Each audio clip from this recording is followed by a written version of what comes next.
어머님들께서 수학을 생각하실 때 어렵고 딱딱한 많은 문제를 풀어내야 되는 그런 선행을 해야 되는 부분도 물론 또 없다고 할 수는 없지만 같이 함께 중요하게 보셔야 되는 부분들이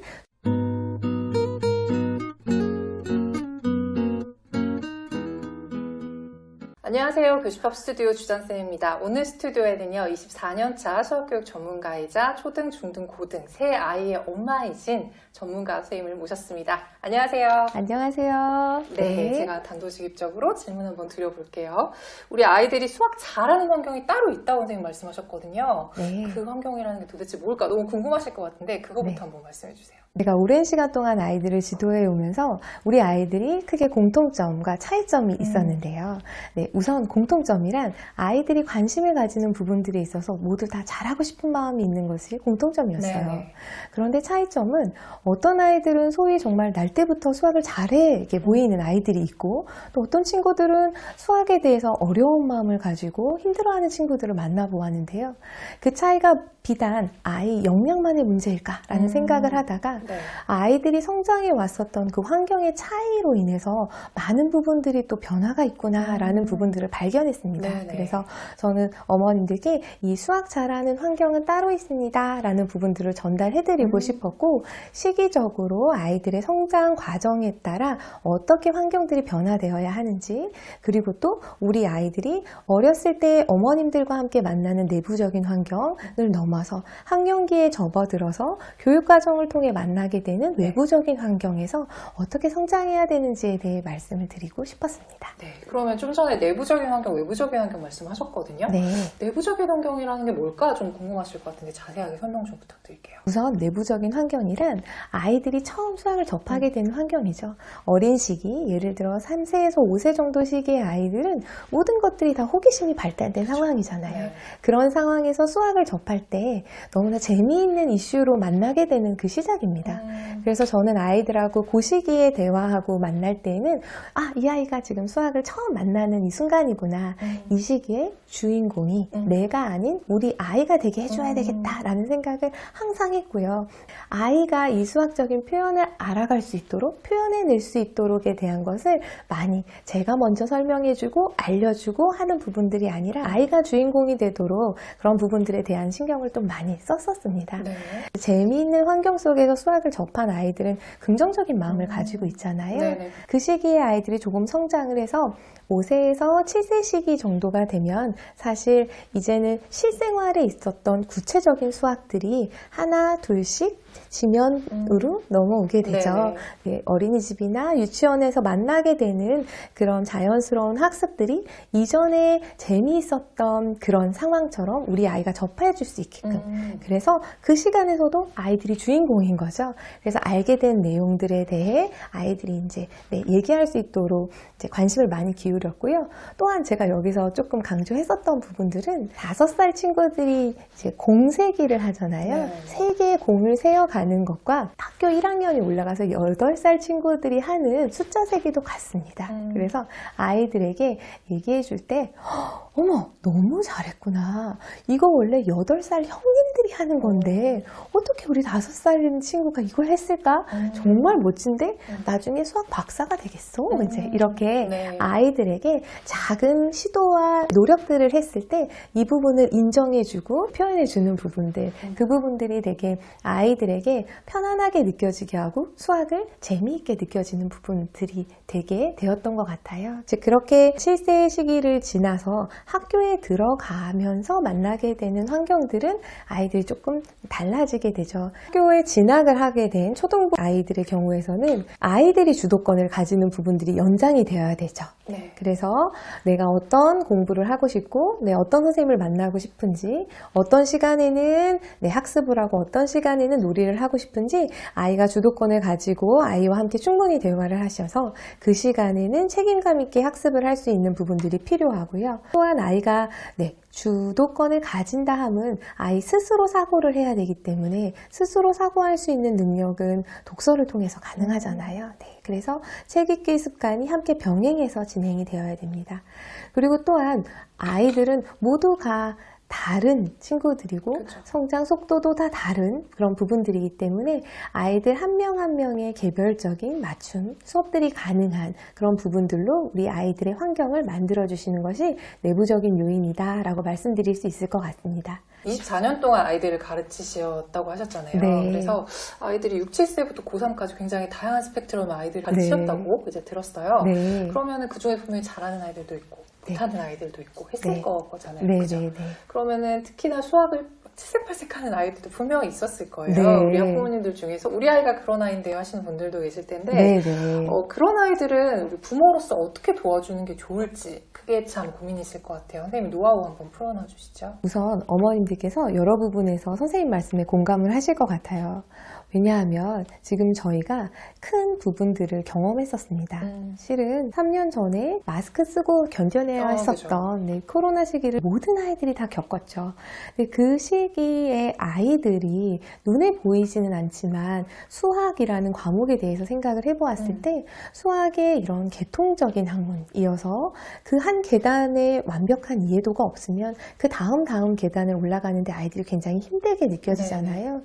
모든 아이들이 다 겪었는데 그 과정을 어떻게 완충적으로 잘 이해하고 넘어갔는지의 차이에 따라서 아이들이 칠색팔색하는 정도가 다른 것 같습니다. 그래서 지금 현재는 거의 모든 아이들에게 어려움이 있다라는 부분들을 어머님들께서 이해해 주셔야 하고요. 제가 그 시기를 겪었을 때 오히려 한 6학년부터 중고등부 친구들의 경우에서는 좀 많이 성장을 해왔었기 때문에 공부를 해야 되는 부분들을 또 힘들지만 이해해 가면서 성장을 했어요. 근데 그 시기에 1학년부터 5학년 정도의 아이들, 그 아이들이 지금 3년이 지났기 때문에 초등학교 4학년에서부터 지금 중2 정도의 아이들의 경우에서는 그 시기에 한 학년을 전혀 배우지 못하고 올라간 경우가 있습니다. 네. 예를 들어 지금 현재 초등 4학년 친구들의 경우에서는 1학년 때 너무 쉬워, 이거 너무 재밌네, 너 너무 잘하네라는 시간을 모두 다 빼앗긴 채 바로 2학년이 되어서 어렵게 공부해야 하고요. 초등학교 3학년에는 굉장히 다양한 수적 개념을 배우게 되죠. 그 개념에 대한 시간을 모두 다 잃어버린 친구들은 4학년에 올라와서 아주 복잡하고 어려운 세 자릿수, 두 자릿수를 울면서 푸는 친구들도 제가 많이 봤거든요. 그 아이들의 그 안타까운 부분들을 어머님들께서 저희가 겪어보지 않았던 부분들이기 때문에 이해해 주시고 공감해 주시는 부분들이 이 아이들이 더 성장하는 부분들에 굉장히 필요한 부분이어서 아이들의 어려움은 다 있다라고 생각해 주시면 좋으실 것 같습니다. 거기에 더해져서 지금 변화하는 교육과정과 입시제도에도 중요한 영향을 미치는 부분들이 이제 문장제 문제서부터 시작한 선호수령학습 이런 부분들이 있잖아요. 네. 그런 부분들에서 문장제 문제들을 많이 이해해서 그걸 내 생각을 소화해서 표현해내야 되는 부분들이 인재 선발에 굉장히 중요한 영향을 미치게 되는데 그 과정에서 우리 아이들이 이 문장제를 다 이해할 수 있을 만큼의 충분한 국어적인, 어휘적인 교육을 받고 성장하고 있는가 이 부분에 대해서 어머님들께서 잘 한번 살펴봐 주시는 부분, 공감해 주시는 부분들이 되게 중요합니다. 그리고 또 하나는 이제 아이들이 놓여진 환경은 지금 너무나 많은 미디어적인 자극과 그런 부분들이 많이 아이들에게 노출이 되어 있어서 실제로 아이들이 사고하기 위해서는 사고란 되게 안정적인 환경에서 생각해야 되는 부분들인데요. 그런 안정적인 환경들이 독서 활동을 통해서 아이들에게 습관이 되어 있지 않은 경우도 상당히 많습니다. 그래서 그런 환경에 놓여져 있는 아이들이 더더군다나 수학을 힘들어하기 때문에 이런 세 가지 환경에 놓여 있는 아이들을 어머니들께서 이해해 주시고 좋은 환경으로 바꿔주시는 부분들이 필요합니다.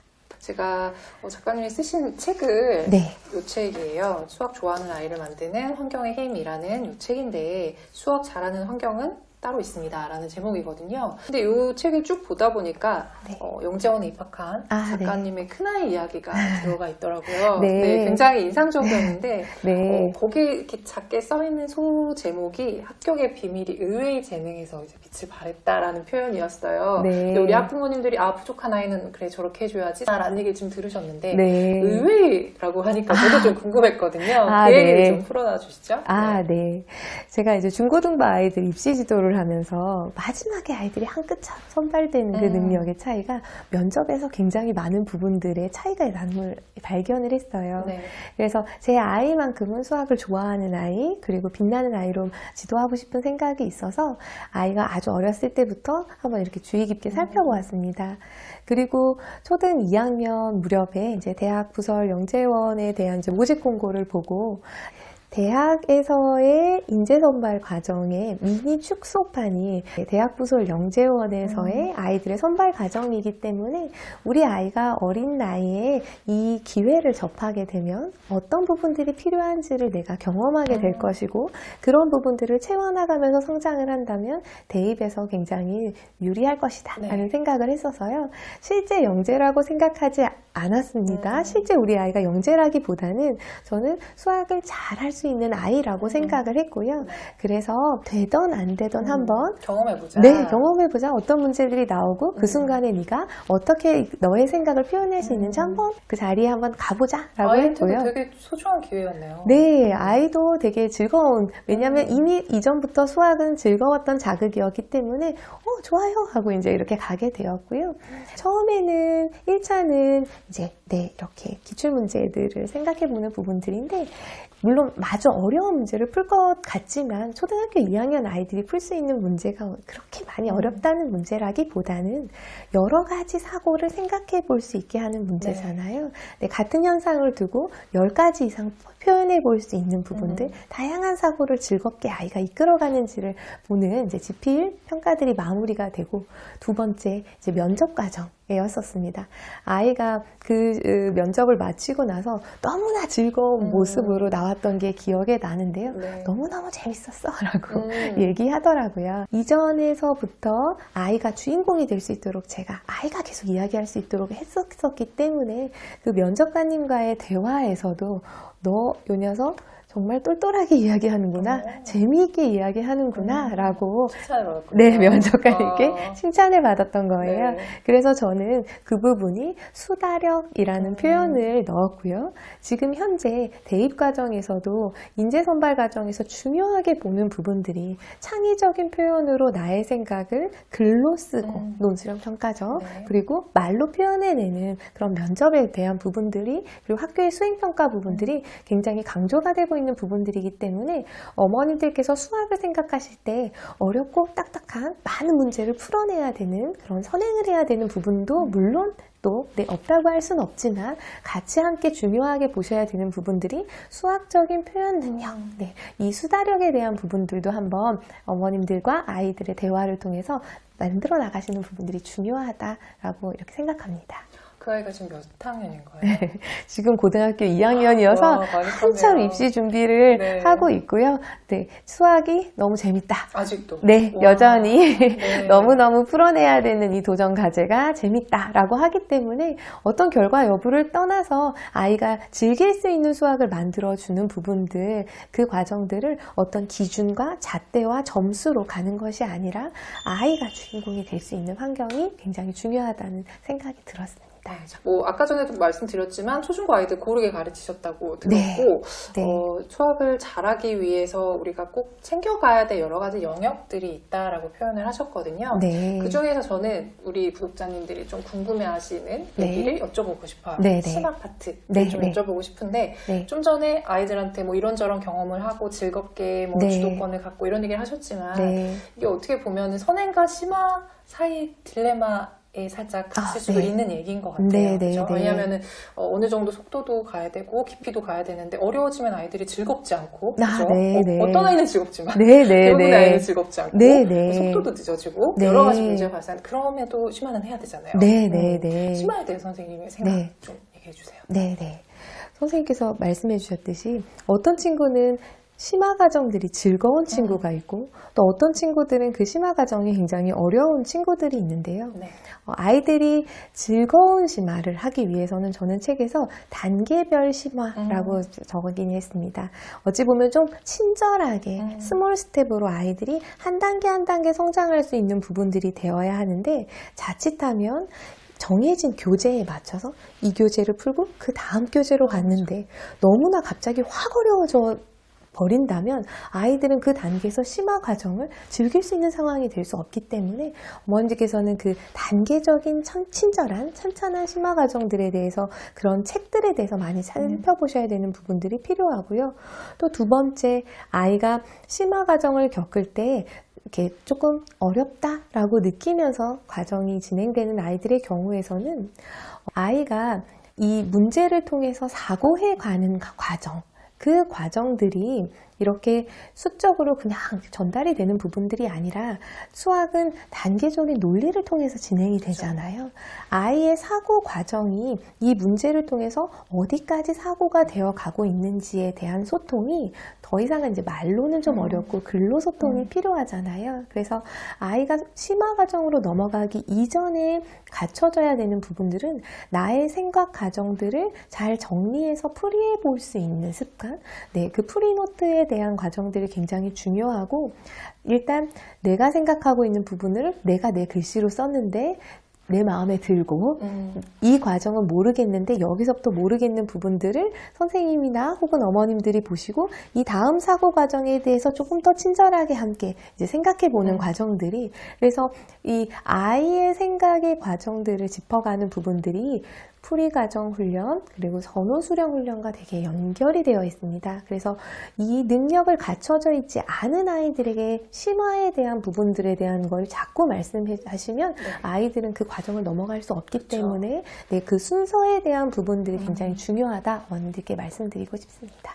그래서 이 영상을 보시는 초등학부모님들 그리고 이제 5, 6학년 분들은 이제 중등을 또 바라보셔야 하니까 이때 꼭 챙기고 가야 될 것들이 뭐가 있을지 선생님 한 2개씩만 짚어주시면 좋을 것 같아요. 네네. 초등부의 경우에서는 저는 수학 파트를 크게 4가지로 정리를 해보았습니다. 개념, 그리고 연산, 네, 그리고 방금 말씀드린 단계별 심화, 그리고 선원 수령, 풀이 습관입니다.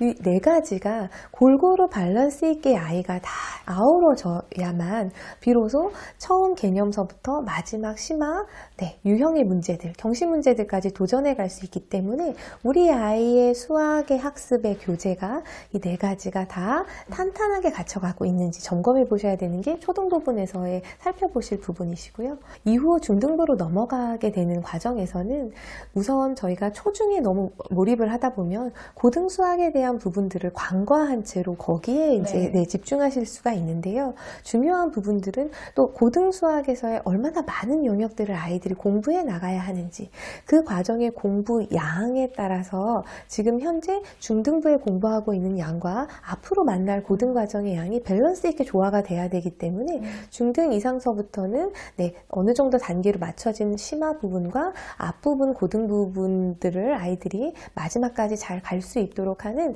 선행의 밸런스 부분들을 잘 맞춰가시는 부분들을 말씀드리고 싶습니다. 그리고 선생님 책에서 아이들 수학교육과 관련해서 삼중고를 겪고 계신 학부모님들한테 조언을 드리고 싶다라고 말씀하셨단 말이에요. 네. 삼중고, 저도 공감 가는 부분이 있었는데 한번 소개를 좀 부탁드릴게요. 삼중고가 뭐고 어떤 조언을 해주고 싶으신가요? 저희 어머님들이 겪고 계신 삼중고를 말씀드리면 우선 부모가 아이의 학습을 책임져야 된다는 세간의 통념에 대한 부분들인데요. 마치 우리 아이가 공부를 잘하고 지금 좀 어려워하고 이 부분들이 마치 나의 어떠한 세간의 그런 이미지나 내가 지금까지 경험해왔던 부분들의 결과물이 마치 아이인 것 같은 동일시시키시는 부분들에 아이 성적이 대한 엄마 성적이다. 네, 그렇죠. 그런 부분들로 어머니들께서 생각을 하시기 때문에 굉장히 아이가 성장해 나가는 부분들을 보다는 어찌 보면 부모님의 세간의 통념들이 더 어려움을 또 느끼게 하시는 부분들일 것 같습니다. 그리고 두 번째는 아이의 이제 교육을 부모님 스스로 책임져야 된다는 그런 책임감일 것 같은데요. 네, 지금 현재 상황에서는 긍정 마인드로 아이들을 만나게 되는 나이대가 있습니다. 네, 어느 연령의 아이 때까지는 어떤 실수도 다 이해가 되는데요. 네, 대부분 어머님들께서 이제는 우리 아이가 저와 헤어질 때가 된 것 같아요 라고 말씀하시는 그 순간은 분명히 존재합니다. 그게 보통 언젠가요? 어머님께서 아이에게 욕심이 나시는 순간 더 했으면 하는 마음이 드는데 우리 아이의 이 속도와 좀 차이가 나는 부분인 거죠. 예를 들면 심화과정 문제풀이를 할 때 심화과정 학습을 하기 위해서 저학년 시기에는 이렇게 그냥 생각을 해도 그 문제들이 풀리는 때가 있죠. 그렇죠. 그런데 5학년, 6학년 이상 중등부 넘어가서 심화과정들 문제를 풀이를 하려면 그 많은 시기에 대한 사고의 전개가 아이들이 써야 되는 부분들이 있고 맞아요. 그걸 즐길 수 있는 아이가 돼야 되는데 그 즐거운 과정을 학부모님들과 아이가 둘이 함께 만들어가기 어려운 순간이 된다면 그 부분들은 더 이상 학부모님께서 책임을 지어야 되는 순간은 아니다라고 말씀드리고 싶습니다. 그리고 마지막으로 좀 어려운 부분들이 아무래도 저희 아이들이 더 많은 시간을 보내는 게 공교육에서의 보내는 시간들인데 그 공교육에서의 느껴지는 어머님들의 불안감들 이런 부분들이 또 함께 어우러져서 우선 아이들은 3시나 5시 반과 후가 되면 굉장히 피곤하고 지치거든요. 맞아요. 좀 쉬고 학교의 공부들이 다시 복습이 되면서 학습을 또 즐겁게 이어나가야 하는데 그 과정들에 대한 부분들은 저희가 공부했다 생각하지 않은 부분들이 있기 때문에 또다시 과도한 학습들이 맞아요. 이제 바로 학원으로 이어지면 가죠. 그렇게 되면서 아이들이 굉장히 아이들도 피곤하고 어머님들도 이 공부가 즐거운 성장 과정이 아니라 마치 과제처럼 어렵게 좀 고통스러운 부분들이 될 수도 있겠다라는 부분들이 있어서 그러지 않아도 좋다라는 부분들을 말씀드렸습니다. 자, 그럼 이제 마지막으로 작가님의 책에 대해서 소개를 조금 부탁드리려고 하는데요. 수학 좋아하는 아이를 만드는 학습 환경의 힘, 수학 잘하는 환경은 따로 있습니다. 이 책에 관심 있으신 분들 어떻게 보시면 조금 더 효과적으로 책을 소화하실 수 있는지 소개 좀 부탁드릴게요. 네. 저는 우선 아이들의 노력 부분들 중요하고 어머님들의 긍정적인 지원들, 마음들 중요한데 그것만큼 중요한 게 아이가 성장하고 있는 환경에 대한 객관적인 파악이 굉장히 중요하다고 생각이 듭니다. 그래서 입시 과정들에서 중요하게 이제 진행되는 2015 개정교육과정 그리고 또 2022 개정교육과정의 변화가 어떻게 변화되고 있는지 그래서 2028년도에 실시되는 대입에서는 어떤 부분들을 준비해야 되는 부분들인지 그런 과정들을 어머님들께서 아까 제가 말씀드린 수학 환경 중에 외부적인 환경에 대한 부분들을 어머님들께서 좀 꼼꼼히 살펴봐 주시고 그 과정 중에 우리 아이가 어디서 빛나는 아이들인지 그 부분들은 저희 어머님들께서 가장 잘 아시거든요. 그 부분들이 아이에게 편안하게 느껴질 수 있는 수학 환경들이 이루어지도록 내부적으로도 외부적으로도 아이들에게 만들어져서 모든 아이들이 수학을 즐겁고 그리고 내가 성장하는 한 단계 한 단계로 활용이 되는 수학이 되기를 그런 마음으로 이렇게 책을 썼습니다.